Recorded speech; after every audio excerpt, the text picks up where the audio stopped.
welcome back to the J Perspective. I'm Janet Shea, and today I want to tell you why I love cultural appropriation. Cultural appropriation equals cultural appreciation. Now, before you clutch your pearls, grab your smelling salts, let's take a breath together and actually talk about this. I know that when people push the idea of don't culturally appropriate, most of them are coming from a good place. They want to be respectful, thoughtful, and considerate of different cultures. And I love that about people. That instinct to care, to want to do the right thing is beautiful. But, there's a but, here's where I think we need to step back and rethink it a little bit, okay? Sometimes, in our effort to be respectful, we end up creating division instead of connection.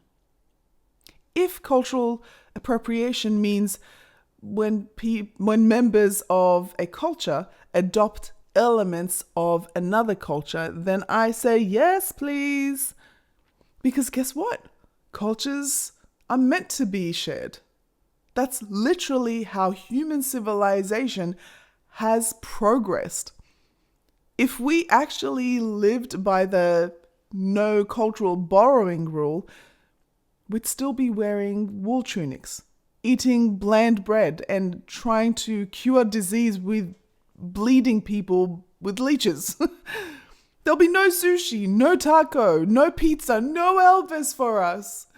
That's a dystopian nightmare I don't want to live in.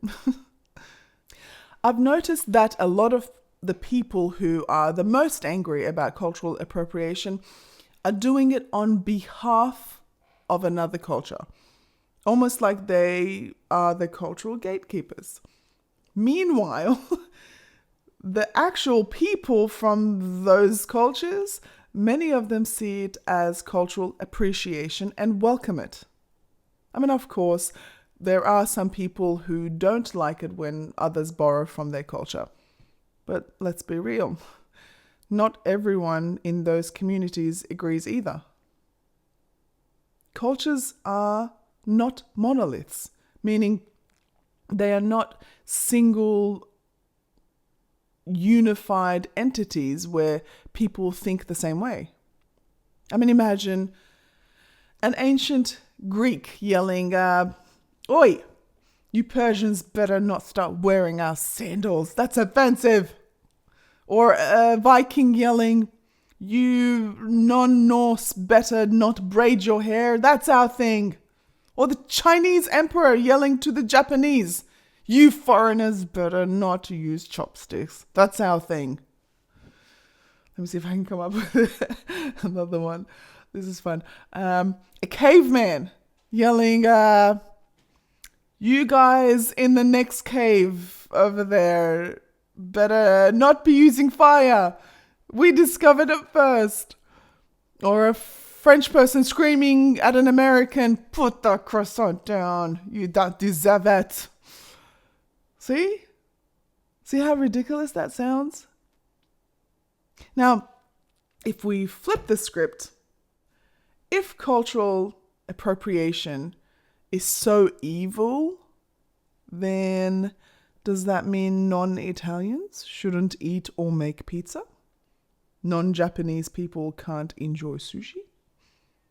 Nobody but the Scots should wear kilts? No one outside of Africa should listen to jazz or rock and roll, which allegedly came from the merging of the African and the American cultures? In fact, most cultures throughout history have borrowed from each other to grow, evolve, and become even richer. Cultural exchange has given us some of the most beautiful things in life: music, fashion, food, language, and traditions. And guess what?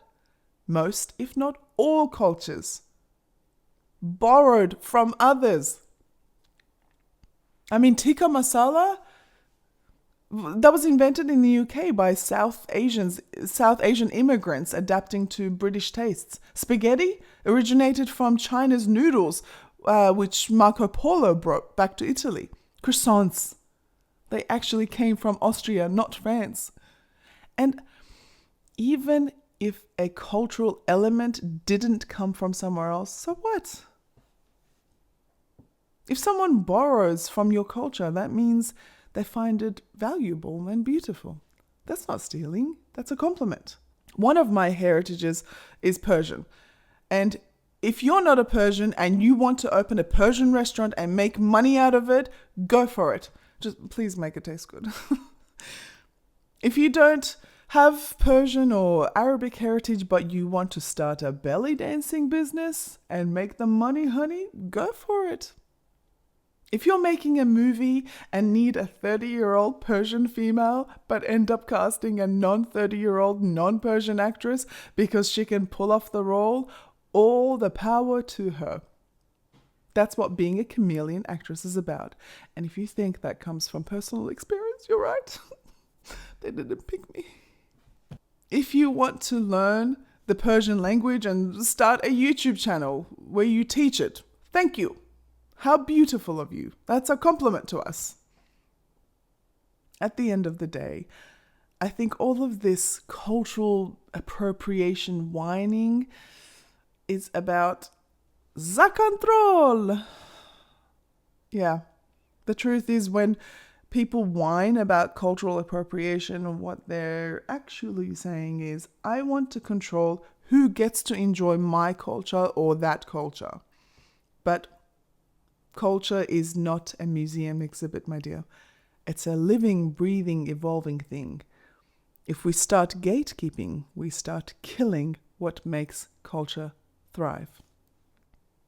Cultural appropriation is the future. If you love something from another culture, do it, take it, appreciate it. Put a feather in your hair, make a noodle dish, do a Hawaiian dance. Because that's how new cultures grow. That's how we learn, and that's how we connect. We live in a global world. Our cultures aren't locked in time.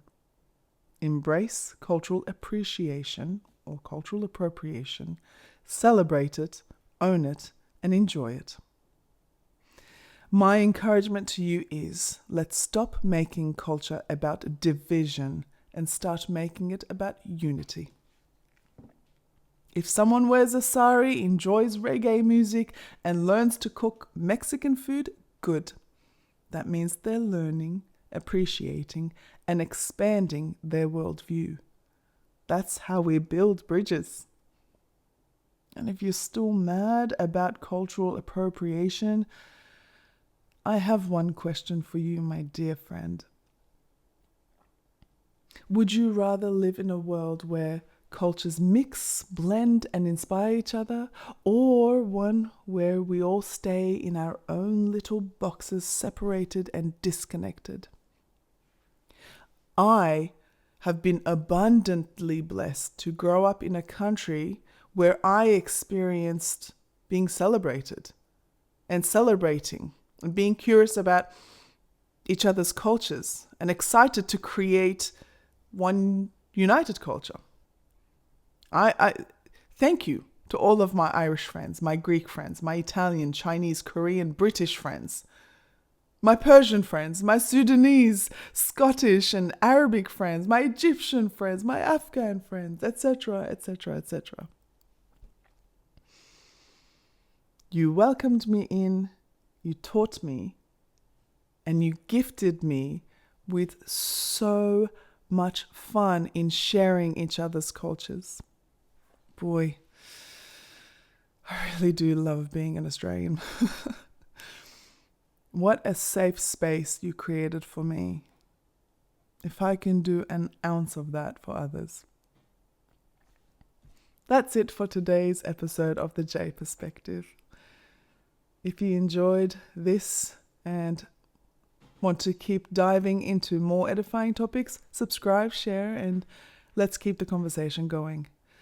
Until next time, let us be humble and keep thinking, keep questioning, and most importantly, keep appreciating. Until next time, cheers. Oh, it's just water. That's good. Boring but good.